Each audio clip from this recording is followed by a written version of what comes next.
पूज्याय राघवेन्द्राय सत्यधर्मरताय च ಭಜತಾಂ ಕಲ್ಪವೃಕ್ಷ ನಮತಾಂ ಕಾಮಧೇನು ಶ್ರೀ ಗುರು ರಾಘವೇಂದ್ರ ಸ್ವಾಮಿ ಎಲ್ಲರನ್ನೂ ಕಾಪಾಡಪ್ಪ ತಂದೆ. ಎಲ್ಲರಿಗೂ ಶ್ರೀ ಗುರುರಾಯರ ಕೃಪೆ ಸಿಗಲಿ. ಹುರುಳಿಕಾಯಿ ಅಥವಾ ಬೀನ್ಸ್ ಇದನ್ನು ತಗೊಂಡು ಓಕೆ ಕಟ್ ಮಾಡ್ಕೋಬೇಕು. ಇದನ್ನು ನಾರೆಲ್ಲ ತಗೊಂಡು ಈ ಥರ ಎಡ್ಜಸ್ಸಲ್ಲಿ ನಾರೆಲ್ಲ ಇರುತ್ತೆ, ನಾರೆಲ್ಲ ತಗೋಬೇಕು. ನಾರೆಲ್ಲ ತಗೊಂಡ ನಂತರ ಕತ್ತರಿಸ್ಕೋಬೇಕು. ಸೈಜ್ ನೋಡ್ಕೊಂಡು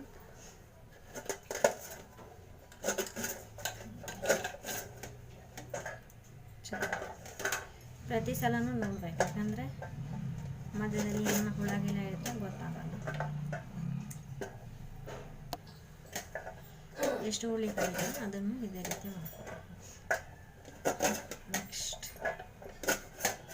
ಇದೇ ರೀತಿ ಮಾಡಾಗಿದೆ. ಇವಾಗ ಒಂದು ಸಲ ತೊಳ್ಕೊಂಡು ಬೇಯಿಸಾಗಿಡೋಣ, 2 ಸಲ ತೊಳ್ಕೊಂಡು ಬೇಯಿಸಾಗಿಡೋಣ.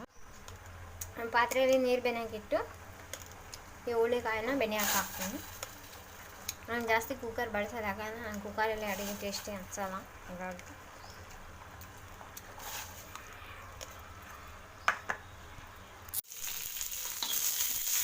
ಹಸಿಮೆಣಸಿನಕಾಯಿ ಬಿಸಿ ಮಾಡ್ಕೋಬೇಕು. ಸ್ವಲ್ಪ ಬಿಸಿ ಮಾಡಿಕೊಂಡು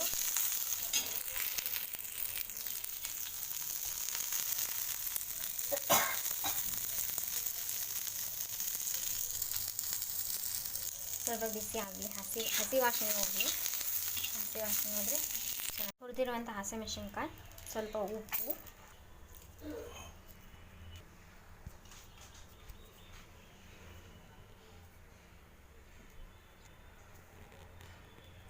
ಸ್ವಲ್ಪ ಶುಂಠಿ ಹಾಕ್ಕೋಬೇಕು, ಹಾಗೂ ಸ್ವಲ್ಪ ಕೊತ್ತಂಬರಿ ಸೊಪ್ಪು ಹಾಕ್ಕೋಬೇಕು.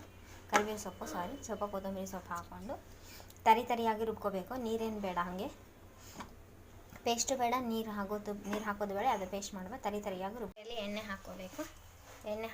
ಒಂದು ಪಾತ್ರೆಯಲ್ಲಿ ಎಣ್ಣೆ ಹಾಕ್ಕೊಂಡು ನೆಕ್ಸ್ಟ್ ಈರುಳ್ಳಿ ಹಾಕ್ಕೋಬೇಕು. ಒಂದು ಕಡಾಯಿ ಹಾಕ್ಕೋಬೇಕು. ಈರುಳ್ಳಿ ಬೆನಿಬೇಕು. ಈರುಳ್ಳಿ ಸ್ವಲ್ಪ ಕೆಂಪಗಾಗಲಿ ಅಷ್ಟೇ, ಜಾಸ್ತಿ ಮಾಡಬೇಡ.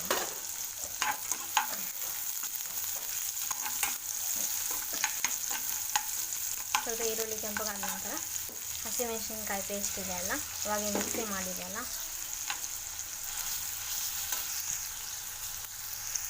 ಇವಾಗ ಇದು ಬೆನ್ನಿಟ್ಟಿರ್ಬೇಕಾದ್ರೆ ಚೂರು ಅರಿಶಿನ ಹಾಕ್ಕೊಂಡು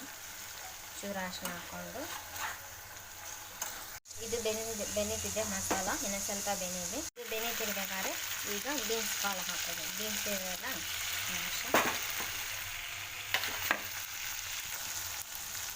ಹುರುಳಿಕಾಯಿ ಅಥವಾ ಬೀನ್ಸ್ ಅಂತಾರಲ್ಲ ಅದನ್ನು ಹಾಕೋದು. ಮತ್ತು ಹಾಕಿ ಚೆನ್ನಾಗಿ ಮಿಕ್ಸ್ ಮಾಡ್ಕೋಬೇಕು. ಎಲ್ಲ ಮಸಾಲ ಎಲ್ಲ ಹಿಡ್ಕೊಂಡಷ್ಟು ನೀಟಾಗಿ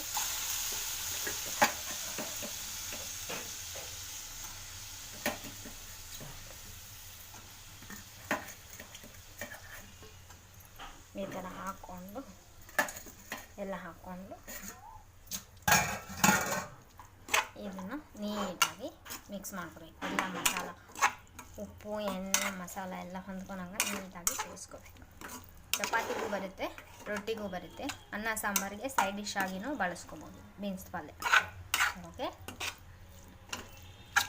ಇದಕ್ಕೆ ನೀವು ತರಕಾರಿಗೆ ಹಾಕೋ ಮಸಾಲ ಪುಡಿ ಮನೆಯಲ್ಲಿ ಪ್ರಿಪೇರ್ ಮಾಡಿ ಇಟ್ಟಿದ್ರೆ ಅದು ಹಾಕ್ಕೋಬೋದು. ಇದು ಹುರುಳಿಕಾಯಿ ಪಲ್ಯ ವೆರಿ ಟೇಸ್ಟಿಯಾಗಿರುತ್ತೆ. ಸಿಂಪಲಾಗಿ ಒಮ್ಮೆ ಮನೆಯಲ್ಲಿ ಟ್ರೈ ಮಾಡಿ ನೋಡಿ. ಓಕೆ, ಇದು ರೊಟ್ಟಿಗೂ ಬರುತ್ತೆ, ಚಪಾತಿಗೂ ಬರುತ್ತೆ. ಹುರುಳಿಕಾಯಿ ಪಲ್ಯ, ಬೀನ್ಸ್ ಪಲ್ಯ ಹಾಗೂ ಜೋಳದ ರೊಟ್ಟಿ, ಶೇಂಗಾ ಪುಡಿ.